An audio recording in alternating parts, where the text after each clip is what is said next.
एक बार बंटी और रंगा नाम के दो लालची बाघ अपने सर पर ऑक्सीजन मास्क लगाकर एक नदी के नीचे जादुई मणि की खोज में निकलते हैं। दरअसल उन दोनों लालची बाघों को कहीं से खबर मिली थी कि जादुई नदी के अंदर बरसों पुरानी एक जादुई मणि रखी है। उस मणि के अंदर अद्भुत शक्तियां हैं। जो भी उस मणि को पा लेगा वह इस दुनिया में सबसे शक्तिशाली हो जाएगा। जादुई मणि के लालच में पागल होकर वह दोनों लालची बाघ सारी नदी को छान मारते हैं। तभी चलते हुए वह दोनों लालची बाघ एक गुफा के सामने पहुंचते हैं। तभी एक बाघ कहता है, सुनो रंगा, मुझे लगता है यही वह गुफा है जहाँ वह रहस्यमय जादुई मणि रखी है। अब मुझसे बिल्कुल भी सब्र नहीं हो रहा। चलो जल्दी से जाकर इस गुफा से वह जादुई मणि उठा लेते हैं। ऐसा कहकर वह दोनों लालची बाघ उस गुफा के अंदर पहुंचते हैं। तभी उन दोनों बाघों को गुफा के अंदर एक पत्थर बनी एक शेर की मूर्ति दिखाई देती है और उस मूर्ति के ऊपर वह जादुई मणि रखी होती है। उस पत्थर बनी मूर्ति को देखकर बंटी बाघ कहता है, अरे रंगा, यह पत्थर बनी शेर की मूर्ति किसकी है और इसका क्या राज हो सकता है? तभी रंगा बाघ कहता है, अरे बंटी, तुम्हें उस पत्थर बनी मूर्ति से क्या करना है? देखो, मुझे तो केवल वह जादुई मणि दिख रही है। इससे पहले हमें यहाँ कोई देखे, जल्दी से चलकर वह मणि उठाकर यहाँ से निकलते हैं। ऐसा कहकर जैसे ही वह दोनों बाघ उस मूर्ति के ऊपर से वह जादुई मणि उठाते हैं, मणि उठते ही कालिया शेर जो पत्थर का बना हुआ था वापस जीवित हो जाता है। वापस जिंदा होकर कालिया शेर बहुत खुश होता है। हा हा हा हा हा हा हा, आखिरकार आज मैं आजाद हो गया। अब मैं उस सफेद शेर और शेरनी को नहीं छोड़ूंगा। ऐसा बोलकर कालिया शेर अपनी शक्तियाँ उन दोनों लालची बाघों पर मारता है और उन्हें अपना गुलाम बना लेता है। चलो मेरे गुलामों, अब मुझे अपना बहुत पुराना हिसाब चुकता करना है। मुझे उस सफेद शेर और शेरनी से अपना बदला लेना है। कालिया शेर किस सफेद शेर और शेरनी से अपना बदला लेने की बात कर रहा था और वह यहाँ इस नदी के नीचे पत्थर का क्यों बना था? आइए इस कहानी को शुरू से देखते हैं। दरअसल आज से 10 वर्ष पहले एक सफेद शेर और शेरनी रहा करते थे। शेरनी गर्भवती थी और जल्द ही अपने बच्चे को जन्म देने वाली थी। सफेद शेर के पास एक जादुई मणि थी जो उसे विरासत में अपने पूर्वजों से प्राप्त हुई थी। सफेद शेर उस जादुई मणि की जी जान से रक्षा करता था।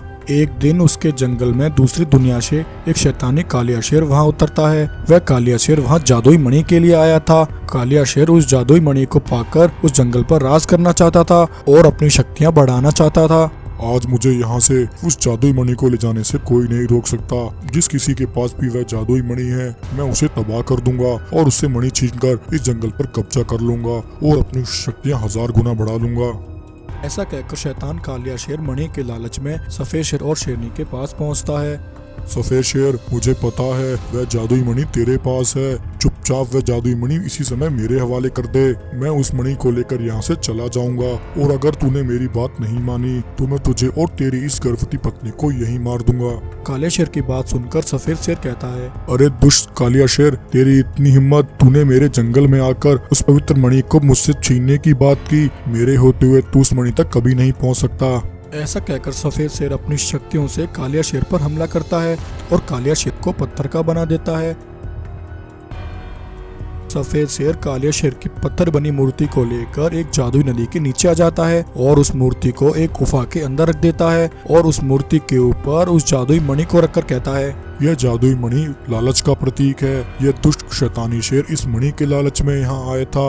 अब जब तक यह मणि इसके सर पर रहेगी तब तक मेरा श्राप खत्म नहीं होगा। तो इस तरह सफेद शेर ने शैतानी कालिया शेर को पत्थर बनाकर उसके ऊपर जादुई मणि को स्थापित किया था। और अब कालिया शेर अपने गुलामों को लेकर सफेद शेर और शेरनी के जंगल पहुंचता है। कालिया शेर को जीवित और उसके पास जादुई मणि को देखकर सफेद शेर और शेरनी दोनों हैरान हो जाते हैं। कालिया शेर सफेद शेर और शेरनी पर हमला करके उन दोनों को बंदी बना लेता है और उन दोनों को उसी जादुई नदी के नीचे ले आता है। वहीं जब यह बात सफेद शेर और शेरनी के बेटे सिम्बा को पता लगती है, सिम्बा अपने माता पिता को कालिया शेर की कैद में देखकर बहुत परेशान हो जाता है। अरे मुझे कुछ करना होगा वरना ये दुष्ट कालिया शेर मेरे माता पिता को मार देगा। पिताजी ने कहा था कि अगर कोई मुसीबत आए तो शेर गुरु से मदद मांगना। ऐसा कहकर सिम्बा फौरन शेर गुरु के पास पहुंचता है और शेर गुरु को सारी बात बताता है। तब शेर गुरु कहते हैं, सिम्बा बेटे, तुम चिंता मत करो। मैं तुम्हें उस काबिल बना दूंगा जिससे तुम उस शैतानी कालिया शेर का सामना कर पाओगे और अपने माता पिता को आजाद कर पाओगे। तब शेर गुरु सिम्बा को अपनी अद्भुत शक्तियां प्रदान करते हैं। शक्तियां पाकर सिम्बा बहुत शक्तिशाली हो जाता है। शेर गुरु से शक्तियां पाकर सिम्बा जादुई नदी के नीचे आकर कालिया शेर और उसके गुलामों पर हमला करता है। सिम्बा की शक्तियों के आगे कालिया शेर की शक्तियां फीकी पड़ जाती हैं। सिम्बा शेर कालिया शेर और उनके सभी गुलामों को वहीं जलाकर भस्म कर देता है और अपने माता पिता को आजाद करा लेता है। एक घने जंगल में शेर खान नाम का एक शेर अपनी पत्नी भानवी के साथ रहता था। शेर खान की पत्नी गर्भवती थी और जल्द ही वह एक बच्चे को जन्म देने वाली थी। शेर खान और भानवी अपनी औलाद के आने का बड़ी बेसब्री से इंतजार कर रहे थे। शेर खान अपनी पत्नी भानवी का बहुत अच्छे से ख्याल रख रहा था।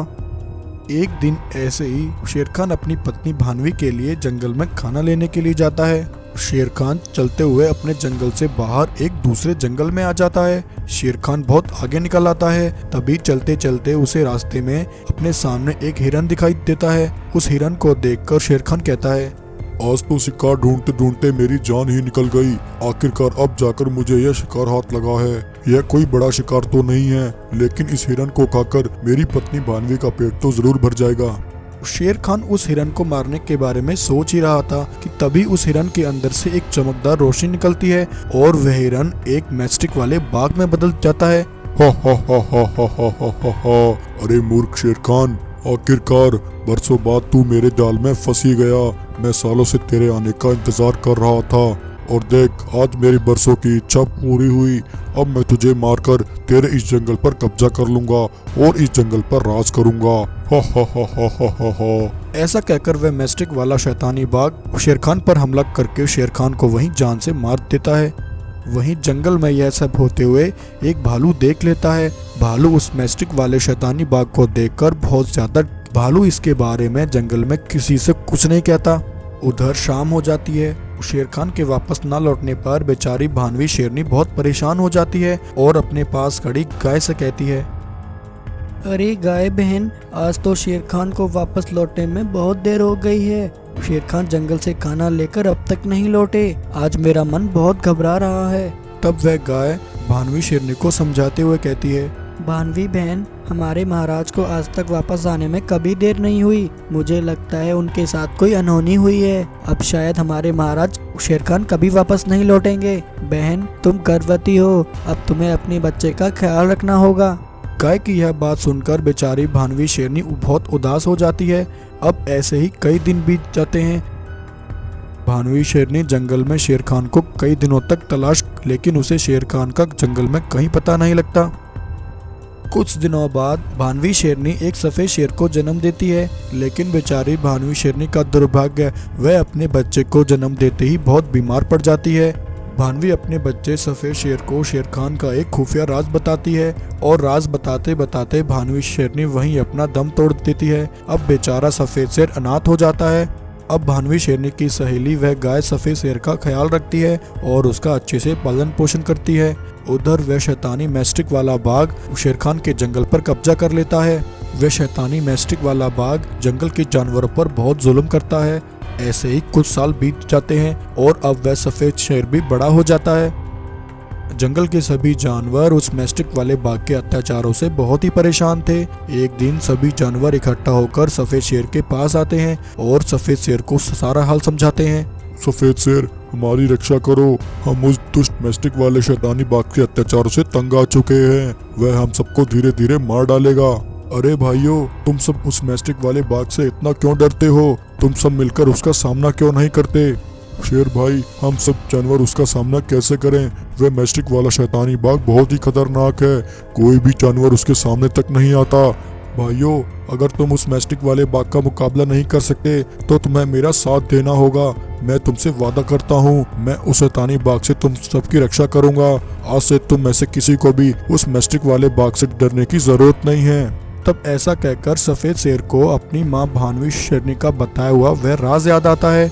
उसकी माँ भानवी शेरनी ने मरने से पहले उसे शेर खान की जादुई मणि का राज बताया था और मुसीबत के समय उस जादुई मणि से मदद लेने के लिए कहा था।